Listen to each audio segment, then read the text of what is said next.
যে প্রশ্নটা হচ্ছে যে এই জামাতের সঙ্গে মিশে যাওয়া আসলে কি মেটিকুলাস ডিজাইনের পার্ট কিনা রাজাকারদের নাতিপুতি, ওই যে আমি কে তুমি কে রাজাকারদের?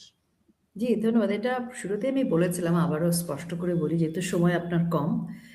দেখেন, বঙ্গবন্ধু কন্যা মাননীয় প্রধানমন্ত্রী শেখ হাসিনা এবং বাংলাদেশ আওয়ামী লীগ সবসময় মুক্তিযুদ্ধের চেতনায় উদ্বুদ্ধ একটি রাজনৈতিক দল, এবং এই জন্যই বাংলাদেশ আওয়ামী লীগ এবং বঙ্গবন্ধু কন্যা এবং বঙ্গবন্ধু এই বাংলাদেশের জনগণের কাছে, আপামর জনসাধারণের কাছে এত প্রিয় এবং নির্ভরযোগ্য একটি রাজনৈতিক দল। বঙ্গবন্ধু কন্যার সেই কথার অর্থ কিন্তু ছিল এই যে মুক্তিযোদ্ধাদের জন্যই তো এই সুযোগ সুবিধাটুকু।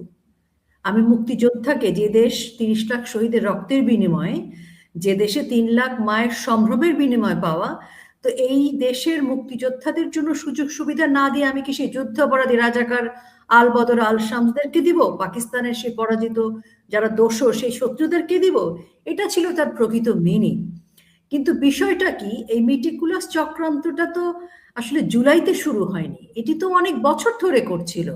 এবং যারা এই চক্রান্তটা করছে তাদের চক্রান্তটা কিন্তু শুরু হয়েছে 1971 সালের পরাজয়ের সময় থেকেই।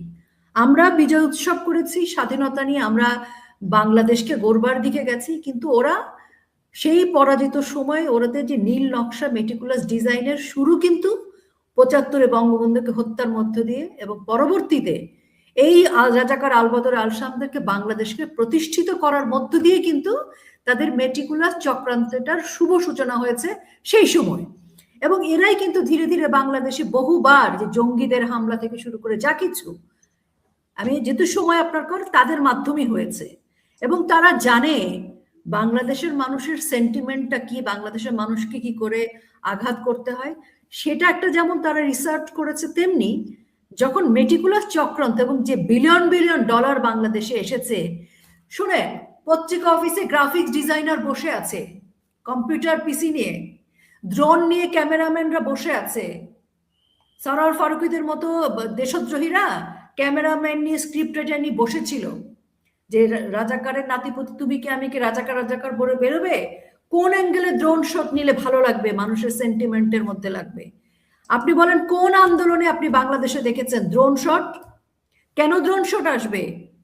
কোন আন্দোলনে আপনি দেখেছেন পত্রিকা অফিসে, মিডিয়া অফিসে, কম্পিউটার গ্রাফিক্সে বসে স্লোগানের ডিজাইন হচ্ছে আগে থেকেই?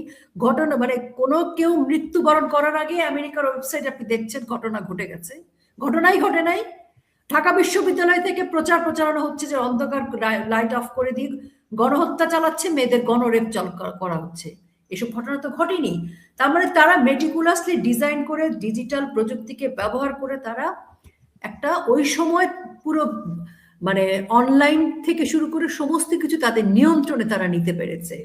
মিথ্যার বিজয় ঘটেছে তখন, এবং সেই সময় রাজাকার আলবদর আল শামসের মানে বিজয় ঘটেছিল। তারা সেই সময় চূড়ান্তভাবে তাদের পরিকল্পনায় সফল হয়েছিল, এবং সেই সময় সাময়িকভাবে সত্য কথার পরাজয় ঘটেছিল। কিন্তু পর মুহূর্ত থেকেই আজকে মুক্তিযুদ্ধের ইতিহাসের যে পরিণতি, এটি আজকে চোখ বন্ধ করেও যদি কাউকে রাখেন তারপরও সে দেখতে পাবে এরা প্রকৃত অর্থেই রাজাকার। এবং এই রাজাকার বঙ্গবন্ধু কন্যার সেই রাজাকারের কথার মধ্যে দিয়ে না, তিনি বলেছিলেন যে ওই রাজাকাররাই কি পাবে কিনা সুযোগ সুবিধা, তো এরা হচ্ছে সেই রাজাকার। বঙ্গবন্ধু কন্যা বিশ্ববিদ্যালয়ের ছাত্রছাত্রীদেরকে বলেননি। জি, একেবারে পরিষ্কার।